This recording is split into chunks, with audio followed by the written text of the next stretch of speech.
देखो, किसी भी कंट्री की ग्रोथ के लिए एनर्जी का सबसे बड़ा रोल होता है, क्योंकि उसके बिना ना तो आप इंडस्ट्रीज खड़ी कर सकते हो, ना तो आप डेली लाइफ की नीड्स पूरी कर सकते हो। और क्लीन एनर्जी आज के टाइम पे बहुत इंपॉर्टेंट होती जा रही है, क्योंकि ग्लोबली भी अगर आप देखो तो क्लाइमेट क्राइसिस पे बहुत बातें चलती हैं। अनफॉर्चुनेटली इस पे कोई बात नहीं करता, लेकिन अगर आप भारत की पूरी इंस्टॉल्ड पावर कैपेसिटी को देखो जनरेट करने की, तो कैपेसिटी देखो तो 484 गीगावाट है। इंटरेस्टिंग बात यह है कि 50% एनर्जी जो जनरेट होती है वो रिन्यूएबल एनर्जी है, मतलब 234 गीगावाट। 2014 में ये नंबर 76 गीगावाट था। यूएसए से कंपेयर करें तो रिन्यूएबल का शेयर 21% है। चाइना का तो गोल था 2025 तक 33% तक पहुंचना, और Bharat already 50% electricity renewable sources से बना रहा है। हम अपनी बढ़ती एनर्जी की नीड्स काफी सस्टेनेबली मीट कर रहे हैं और काफी एनवायरमेंटल फ्रेंडली वे में आगे बढ़ रहे हैं।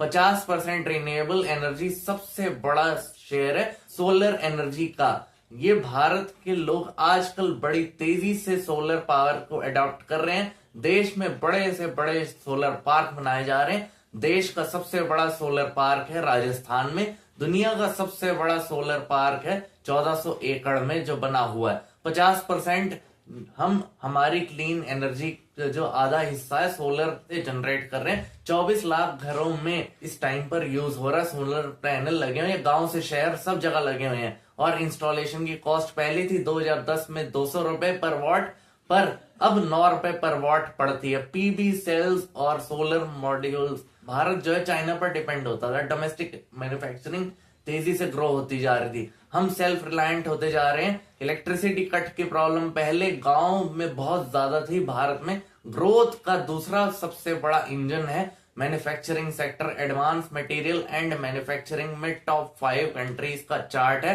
12 कैटेगरीज में से 7 कैटेगरीज में देश भारत हमारा तीसरे पर आता है। और शो होता है इससे देश भर में मैन्युफैक्चरिंग सिर्फ आईफोन तक, असेंबली तक लिमिटेड नहीं है। क्रिटिकल टेक्नोलॉजी में भी हम क्वाइटली compete कर रहे हैं दूसरी कंट्रीज से। इलेक्ट्रॉनिक मैन्युफैक्चरिंग में भी भारत ने पिछले 11 साल में बहुत बड़ा लीप लिया है। और इलेक्ट्रॉनिक्स में मैन्युफैक्चरिंग यूनिट से प्रोडक्शन और एक्सपोर्ट में कितना ज्यादा इंप्रूव किया। फार्मा के सेक्टर में हम टॉप 5 प्लेयर्स में एक आते हैं। वर्ल्ड की 50% वैक्सीन की डिमांड सिर्फ भारत से पूरी होती है। हमने कोविड के टाइम पे वैक्सीन मैत्री चलाया था और ये दिखाया भी था हमने कि लार्ज स्केल पर हम कितनी जल्दी से वैक्सीन को डिप्लॉय करके दिखा सकते हैं, एक्सपोर्ट कर सकते हैं। एस्ट्राजेनेका ने भी भारत में आकर अपने सीरम इंस्टीट्यूट में आकर वैक्सीन बनवाई थी, जिसको हम कोविशील्ड कहते हैं। और एक और ट्रेंड चल पड़ा है बड़ी तेजी से यूरोपियन और यूएसए जैसी कंट्रीज में। उन्होंने ग्लोबल कैपेसिटी सेंटर्स खोल रखे हैं और आज के टाइम पर जीसीसी को बैक ऑफिस की तरह ट्रीट किया जाता है। ग्रंट वर्क है जो उन्हें दे दिया जाता है, सस्ते में काम हो जाएगा। अब ये इनोवेशन सेंटर्स बनकर निकल के आ रहे हैं सामने। और ये कंपनीज, पहले सारी जो कंपनीज थी किसी को वेंडर अपना ये काम जो आउटसोर्स कर देती थी, डायरेक्टली हायर कर लेती। अब ये मास नंबर्स में, और इंडिया में इन्हें टैलेंटेड लोग मिल जाते आसानी से। अब जैसे जैसे एआई आगे एक्सपेंड होता जा रहा है, बढ़ता जा रहा है, गूगल, मेटा, सॉफ्टवेयर,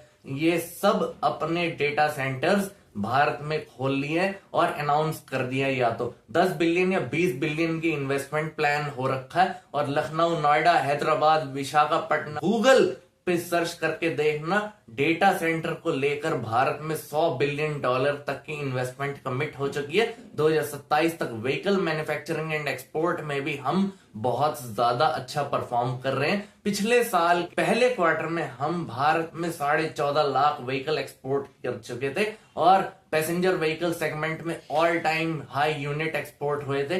पिछले साल पहले क्वार्टर में 4.5 लाख यूनिट बन के south Africa, middle east, western countries में एक्सपोर्ट हुई थी। और भारत का कार एक्सपोर्ट 20% का जंप आया। इसमें मारुति सुजुकी कार्स बन के भारत में इतनी यूज ना ही होती भले, लेकिन भारत देखिए जापान में बहुत ज्यादा यूज होती है और इंपोर्ट करी जाती है जापान में। और ये कंपनीज अफ्रीका, ऑस्ट्रेलियन मार्केट में बड़े तरीके से एस्टेब्लिश हो चुकी है ऑस्ट्रेलिया में यूट्यूब चैनल पर अगर आप जाकर देखोगे तो इन्हीं महिंद्रा कार्स को ये रिव्यू करते हुए आपको दिखाई देते हैं। हुंडई में भारत में बनी 1 लाख कार्स एक्सपोर्ट कर चुका है पिछले 1 साल में। सीईओ कहते हैं कि कॉम्पिटिटिवनेस और व्हीकल की क्वालिटी मेरे लिए सबसे बेस्ट रहती है पूरी दुनिया में, इसलिए पेट्रोल वाली कार्स और डीजल वाली कार्स हैं और उनके लिए एक हब बनाना चाहते हैं भारत को और पूरी दुनिया का एक सेंटर बनाना चाहते हैं। और मैन्युफैक्चरिंग सेक्टर का शेयर जो है भारत की जीडीपी में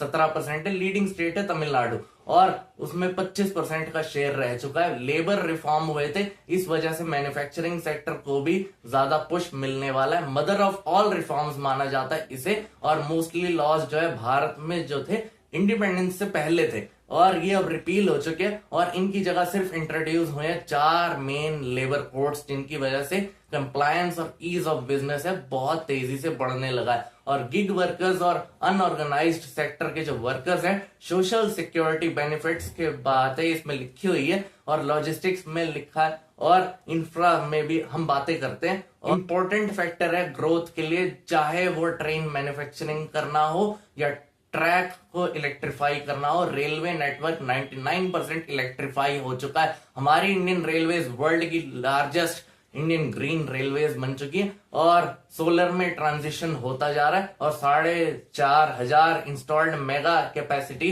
1681 लोकली प्रोड्यूस हो चुकी है और फाइनेंशियल ईयर 4700 लोकोमोटिव हम प्रोड्यूस कर चुके हैं। 2004 से 2014 के बीच में 9168 तक पहुंच चुका है नंबर। 2024 में हम 1000 इंजन बना चुके हैं गाड़ी के लिए और ज्यादातर इंजन बनाए गए हैं और पर टन पर किलोमीटर 2 रुपए से भी कम खर्चा आता है। डेडिकेटेड फ्रेट कॉरिडोर बहुत इंपॉर्टेंट है, एक पंजाब से और एक वेस्ट बंगाल से कनेक्ट होता है और एक यूपी से लेकर कनेक्ट होता है और ये भारत की जीडीपी में 14% लगभग फ्रेट की कॉस्ट में आ जाता था, जो कि अब डिक्रीज होके 8% पर आ गया है। इकोनॉमी में हजारों करोड़ों रुपए यहाँ पर सेव हो रहे हैं हमारे और एनवायरमेंट को भी फायदा हो रहा है, ज्यादा हार्म नहीं हो रहा। फ्रेट ट्रेन सस्ती है और तेजी से हम इसमें आगे बढ़ते जा रहे हैं। ट्रक का कंजेशन इसमें नहीं है, सबसे बड़ी बात है। पॉल्यूशन का भी इसमें कोई खतरा नहीं है और लोडिंग अनलोडिंग में ही पहले 3 से 4 दिन लग जाते थे।